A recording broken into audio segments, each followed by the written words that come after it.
Dalam cerita video sebelum ini ada cerita tentang Hornet Nest di dunia intelijen, di mana sebelum ISIS diciptakanlah ideologi baru terlebih dahulu selama 6 tahun oleh 18 doktor ilmu agama. Dalam dunia ekonomi, sering kita seakan kaku kepala kita berhadapan dengan teori ekonomi yang ternyata tidak sejalan dengan aplikasinya dalam strategi bernegara. Apakah ada dualisme dalam ekonomi tersebut? Ekonomi kampus adalah ciptaan dalam tanda petik agar kalau dipraktekkan pada sebuah negara, ilmu tersebut usut. Sementara yang negara adidaya lakukan itu bukan ekonomi yang diajarin di kampus. Jadi ilmu kampus ternyata ilmu ciptaan rekaan semata. Hornet Nest ekonomi ternyata ada. Ideologi ekonomi untuk menjebak itu ternyata ada. Batasan atau barrier to entry agar negara lain tidak bisa sekuat negara adik kuasa itu didesain agar negara pemenang perang yaitu Amerika dan negara Eropa Barat terus berkuasa. Mau bukti? Mana mata uang penguasa di dunia ini? 65% transaksi di dunia ini menggunakan US dollar,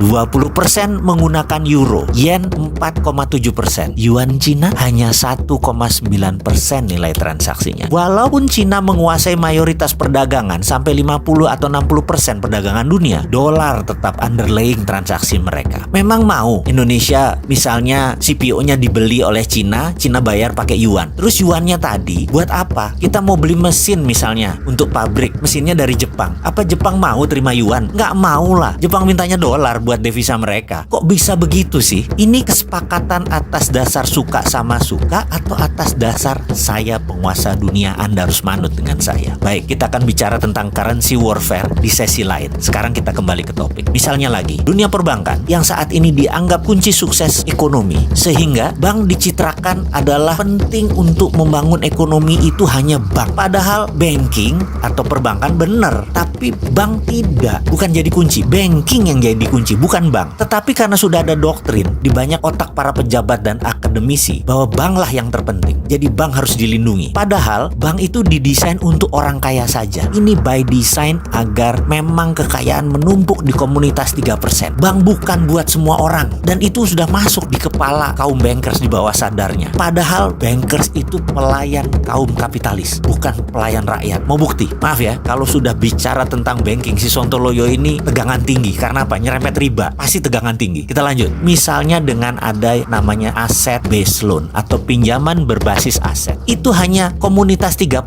saja yang bisa pinjam bank. Karena punya kolateral, punya jaminan. Coba yang lain nggak punya kolateral, jadi bisa apa? Atau kita ambil contoh lagi deh. Ini cara ngitung yang aneh bin ajaib. Kita ada kolateral, kita mau beli rumah, kita ambil KPR. Kredit ini dihitungnya caranya aneh bin ajaib karena untuk menguntungkan bank. Kita tahu pada saat kita menyicil tuh ada cicilan pokok, ada bayar bunga. Dan itu lucunya bukan pakai proporsional yang sama. Misalnya kita bayar 2 juta setiap bulan. Di awal-awal cicilan, lucu, yang 1,5 juta buat bayar bunga, yang pokoknya hanya 500.000. Nanti kalau sudah tahun ke-15 sudah mau lunas, dibalik 2 juta tadi, yang 1,5 buat pokok, yang 500.000 baru bayar bunganya. Bunganya mengecil. Itu mereka ngambil bunga di depan. Itu rentenir banget. Ini gila dunia perbankan ini. Dan herannya itu dilindungi oleh pemerintah lagi. Hebat bener dah. Kesimpulannya, bank itu menyedot dana orang kebanyakan. Namun pembiayaannya hanya untuk orang kaya. Bagi saya, kalau ini didiamkan, ini namanya kita orang bodoh. Kapan kita bisa berdiri di atas kaki sendiri kalau kayak gini? Harusnya ada project based loan, pinjaman berbasis proyek. Tidak harus aset. Selama ada revenue, selama ada omset, selama ada profit, boleh dibiayai. Dunia perbankan harusnya dibuka lebar-lebar. Bukan dunia bank ya. Dunia perbankan harusnya dibuka lebar-lebar. Sehingga banking bisa dilakukan oleh non-bank. Banking 5.0 itu bukan oleh bank lagi yang mengerjakan. OVO, GoPay,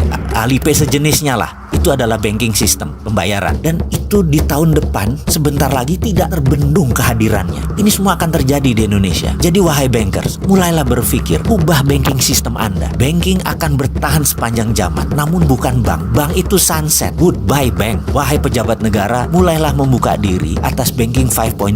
Banking from non-banking system. Sehingga riba bisa hilang.